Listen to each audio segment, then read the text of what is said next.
100 సంవత్సరాలు బతకాలనే కోరిక ఎవరికి ఉండదండి. అందరికీ ఉంటుంది. కానీ అస్సలు బతకట్లేరు. ఎందుకంటే ఈ మధ్య కాలంలో చాలా రకాల ప్రాబ్లమ్స్ అయితే వస్తున్నాయి. గుండె జబ్బులు కానీ, షుగర్ కానీ, లేదంటే అధిక బరువు కానీ, తిన్నది డైజెషన్ అవ్వకపోవడం కానీ, ఇలా చాలా రకాల ప్రాబ్లమ్స్ అయితే ఉండడం వల్ల మిల్లెట్స్ని డైట్లో యాడ్ చేసుకోండి. నేనైతే ఈరోజు కొర్రలతో ఈ రెసిపీని అయితే మీతో షేర్ చేసుకుంటున్నా. ఈ రెసిపీకి మనకి ఎలాంటి వెజిటేబుల్స్ కూడా అవసరం లేదండి. కేవలం మనం కొర్రలతో ఈ విధంగా ప్రిపేర్ చేసుకోవచ్చు. పావు కప్పు పెసరపప్పుని కుక్కర్లో వేసేసుకొని ఫ్రై చేసుకోవాలి. కొర్రల్ని ఒక కప్పు నైట్ అంతా నానబెట్టేసుకోవాలి. ఎందుకంటే అందులో పీచు పదార్థం అంటే ఫైబర్ అనేది బాగా ఎక్కువ ఉండడం వల్ల బాగా నానితేనే మంచిది. మనకు అందులో ఉండే బెనిఫిట్స్ అనేవి బాగా అందుతాయి అన్నట్టు.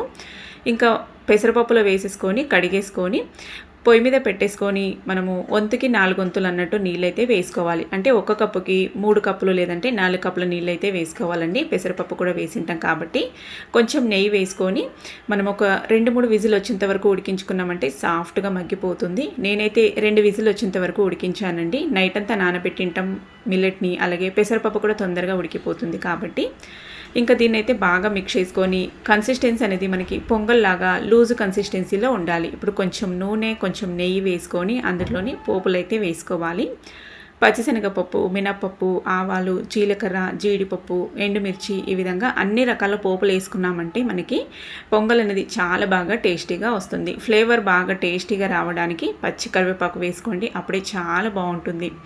ఇందులోనే కాస్త ఇంగువ కూడా వేసేసుకోవాలి. ఇంకా ఉల్లిపాయ ముక్కలు అలాగే పచ్చిమిర్చి ముక్కలు వేసుకొని ఫ్రై చేసుకోవాలి. పచ్చిమిర్చి అలాగే ఉల్లిపాయ ముక్కలు కొద్దిగా మగ్గించుకోవాలండి. అప్పుడే మనకి కొద్దిగా స్పైసీనెస్ అనేది వస్తుంది పొంగల్కి. చూసారు కదా, ఇందులోనే కొద్దిగా పసుపు, మనం రుచికి సరిపడా ఉప్పు వేసేసుకొని బాగా ఫ్రై చేసుకోవాలి.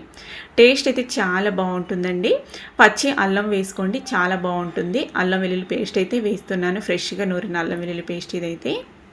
ఇప్పుడు అంతా పోపుని బాగా మిక్స్ చేసుకొని అల్లం వెల్లుల్లి పేస్ట్ పచ్చిదనం పోయిన తర్వాత ఆ పొంగల్లో వేసేసుకొని ఈ పోపుని బాగా మిక్స్ చేసుకోవాలి.